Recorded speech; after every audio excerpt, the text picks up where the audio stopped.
अस्सलाम वालेकुम guys, welcome back to my YouTube channel. और आप देख रहे हैं व्लॉगिंग ट्रायंगल। उम्मीद करती हूँ आप सब खैरियत से होंगे।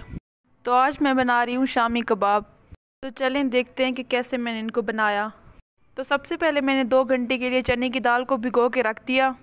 दाल को भिगो के रखने से अच्छी तरह से सॉफ्ट हो जाएगी और फिर अच्छी तरह से कुक हो जाएगी। फिर मैंने 2 मीडियम साइज़ के प्याज लिए और उनको कुछ इस तरह से काट लिया, मतलब कि मोटा मोटा काट लिया। और लहसुन भी साबित हो, मतलब इसका पेस्ट नहीं बनाना। और 2 घंटे बाद हमारी दाल भी सॉफ्ट हो गई है। मेरे पास 1 किलो चने की दाल थी और चिकन भी मेरे पास 1 किलो है। और चिकन बोनलेस नहीं है, ये बोन्स के साथ ही है। तो ये जब पक जाएगा इसके हम बोन्स अलहदा कर लेंगे। तो इन सब चीज़ों को अब हम कुकर में डालेंगे।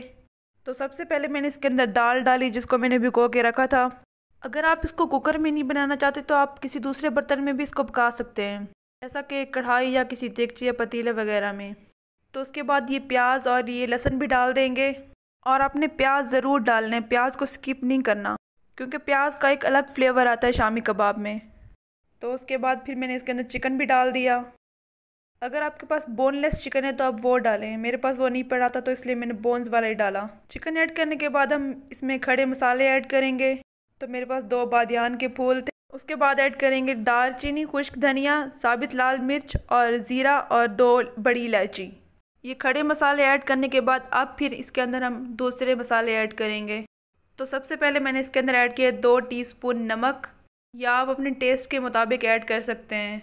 फिर इसके अंदर हम ऐड करेंगे 2 टीस्पून लाल मिर्च, ये भी आप अपने टेस्ट के मुताबिक कम या ज़्यादा कर सकते हैं। उसके बाद 1 टीस्पून हल्दी भी ऐड कर देंगे। फिर इसके अंदर दाल और चिकन की क्वांटिटी के मुताबिक हम पानी ऐड करेंगे, मतलब कि पानी इतना ऐड करना है जिसमें दाल और चिकन अच्छी तरह से डिप हो जाए। मुझे यहाँ पानी कुछ कम लग रहा था तो फिर मैंने थोड़ा सा और डाला, लेकिन पानी ज़्यादा नहीं डालना क्योंकि हमने दाल को भी भिगो के रखा था तो वो सॉफ्ट हो गई है। तो अब 15 मिनट के लिए कुकर की वेट लगा दें। अगर आप किसी और बर्तन में पका रहे हैं तो आपको 25 से 30 मिनट भी लग सकते हैं इसको पकाने में। तो 15 मिनट के बाद मैंने देखा कि अभी पानी सही से ड्राई नहीं हुआ, तो फिर इसको हम ड्राई कर लेते हैं। 5 मिनट और पकाने के बाद ये ड्राई हो चुका है। जो हमने खड़े मसाले ऐड किए थे वो इस स्टेज पे निकाल लेंगे हम, और चिकन को भी साफ़ कर लेंगे, मीन्स उनकी बोन्स अलग कर लेंगे। तो फिर अब मैं इसको चॉपर में चॉप कर लूँगी।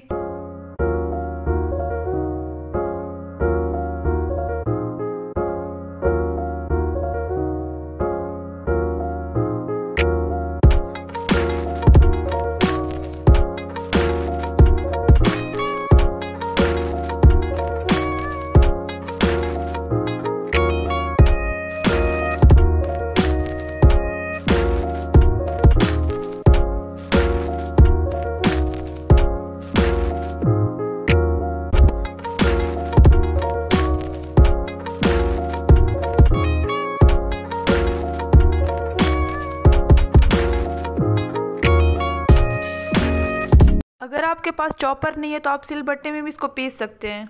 तो अब फिर सब्ज़ धनिया और सब्ज़ मिर्च भी काट के ऐड कर देंगे इसमें, क्योंकि सब्ज़ धनिया और सब्ज़ मिर्च ऐड करने से इसका फ्लेवर बहुत अच्छा आता है। अब इसको अच्छी तरह से मिक्स कर लें। तो चलें अब हम इनके कबाब बनाते हैं। तो सबसे पहले आप अपने हाथों पे ऑयल लगा लीजिएगा, क्योंकि फिर वो आपके हाथों पे नहीं चिपकेंगे।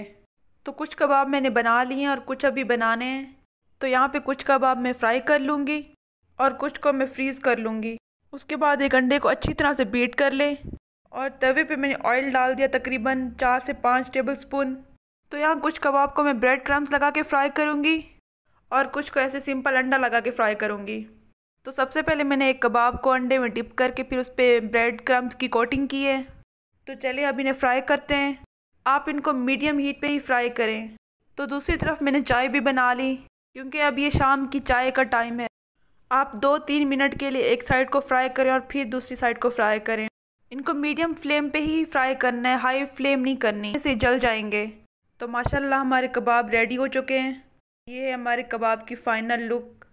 आप भी ऐसे शामी कबाब बना के रखें और शाम की चाय के वक्त ही खाने में बहुत ही मज़ेदार लगते हैं। तो फिर यहीं पे मैं अपनी वीडियो को एंड करूँगी। अगर आपको ये मेरी वीडियो अच्छी लगी हो तो इसको लाइक करें और मेरे चैनल को भी सब्सक्राइब करें और हमें दुआओं में याद रखें। अल्लाह हाफिज़।